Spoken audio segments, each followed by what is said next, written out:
KT, just working hard over here.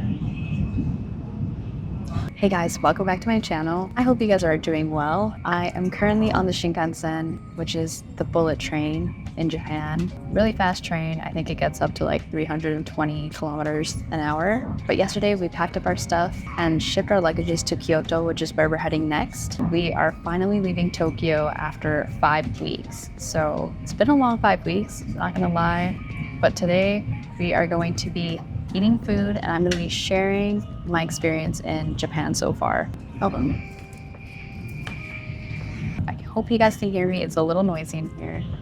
I'm going to be eating the only things that I could find at the station. So for those of you who don't know, bento boxes are commonly eaten in trains, especially for long distances. But I Googled and I tried to find a vegan bento. There was one that was available at this one specific store, and I was so excited. I've actually been like waiting to eat this bento for weeks because I researched this a while back.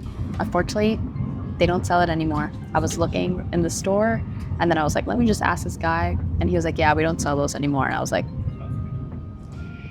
so those are my first thoughts. Is Tokyo Station is a very popular station with a lot of tourists, and I know the vegan lifestyle has its limitations, but I don't know, I was just surprised. So I had to go to a convenience store. I went to New Days and I got a seaweed and yellow pickled radish, a red bean rice onigiri. This is actually a matcha jelly that I had in the fridge at the hotel for like a week or two. And I never ate it. I hope it's still good. And then I got this bird on salad at the bento place. And I tried this for the first time from my aunt. She made this for us one day. So I was really excited to find this actually. I guess we'll start with the salad. It's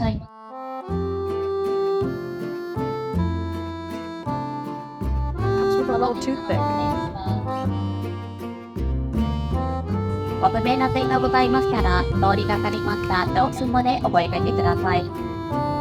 Oh, that's pretty good. That is pretty good. I really like that actually. So yeah, my thoughts on Tokyo. Honestly, a really beautiful city. It's the biggest city in the world, I believe.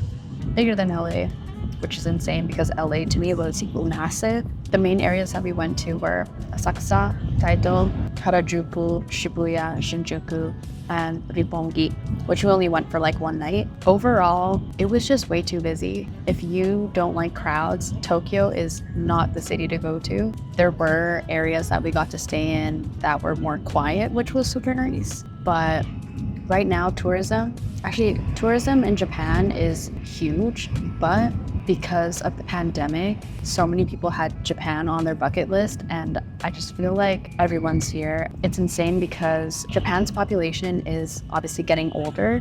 With the way that taxes work, taxes are going towards retirement funds. If there aren't people that are working to keep up with the growth of the population, then there won't be money to support the upcoming generation when they retire. And the problem is the generation that is able to have children, they are not having children, like they're choosing not to have kids. And this is going to be a big problem for Japan to be able to support the generation that needs retirement money. So the government is pushing tourism heavy. In March, they actually reached a record amount of tourists. In 2030, they want to double the amount of tourists that come here, which is just absolutely insane. You could just feel it everywhere that we go. It's just so freaking busy, so crowded. You need to be there first thing in the morning. Sometimes even before things open, you want to be there so that it doesn't get too busy. I just feel like I just want to leave every time I go somewhere, but on to the next. So this is a red bean onigiri. I'm not going to eat everything, otherwise this video is going to be like a 40-minute video, but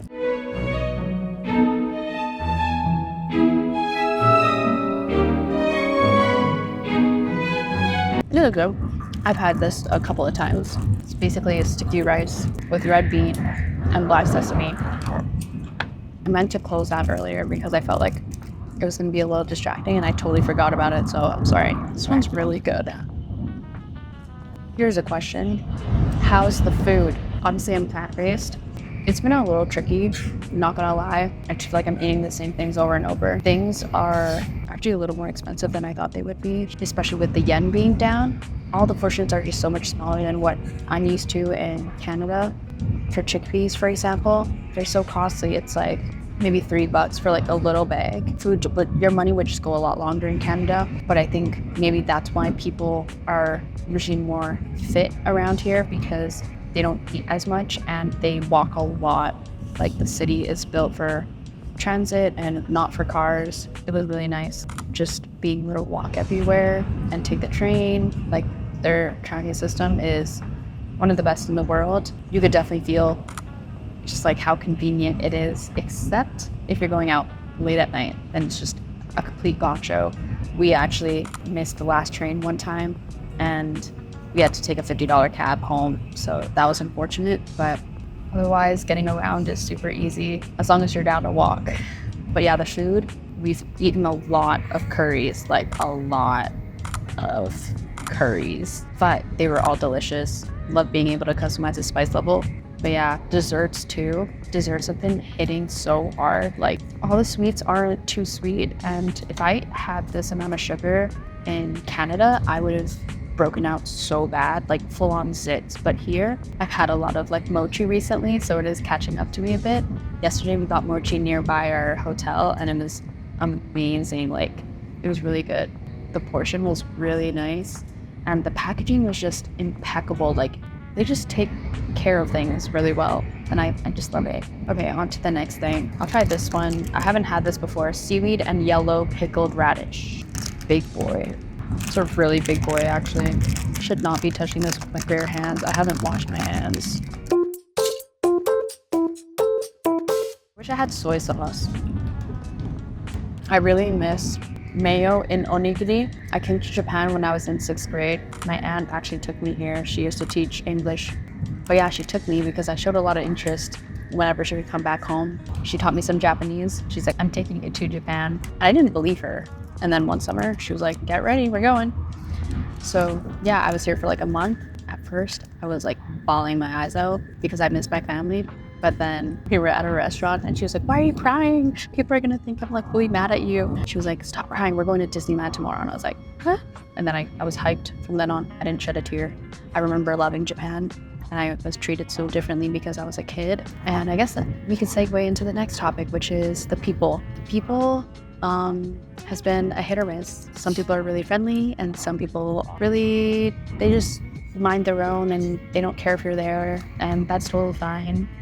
But sometimes there are people that are cold to you. KT has definitely noticed this a lot more, and we can't help but think that it's because of his skin color. I mean, we've heard of microaggression here in the country, and yeah, we've definitely felt it, and him for sure. But the people that are nice are like really, really nice, which is nice. It's just weird because in Canada, like everyone is nice. Well, Calgary anyway, it's just really noticeable when people aren't like really friendly. And I think we're just like used to that, but yeah. It's taking a while for me to get to the actual juice of this, but oh yeah, I brought up the fact that I went to Japan when I was younger because I ate a lot of onigiri. It was my favorite thing. I would get the egg and mayo every time, or chicken and mayo, but obviously now I don't do that. But I've been trying to find whatever I can, even just the plain salted rice balls. I've been having them every week.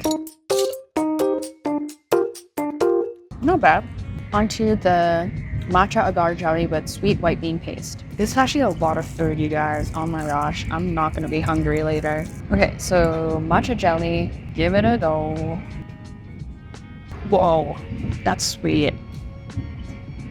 That's pretty sweet. Kind of addicting though. You could definitely taste the matcha. It does have like a red bean paste texture to it. I don't think I'm gonna finish all of it though. Like I said, I've been kind of overdoing it with mochi, and I'm like low-key breaking out just a little bit. Not like full-on zits, but just like little bumps here and there. But yeah, I think the final question I'll answer is, would I live here or would I travel back here? And one, I would definitely travel back here. Haven't been to Kyoto and Osaka yet. I went when I was a kid, but obviously it's different when you experience it as an adult. I just feel like it really changed the way that I view tourism, and I definitely definitely want to do more of like low-key things and not just go to a place because it has like the most reviews on Google or whatever. Like, we really enjoyed Nico and it was more low-key. It is still a tourist thing, let me just say that. But compared to the other touristy things that we've done, like, it was a lot more serene. We had moments when it was just us. It was really nice. Places like Nico, I want to go to Fukuoka, Okinawa, the countryside, even. That would be really nice. And I know food wouldn't be as accessible. I'd have to cook everything, but would I live here? No.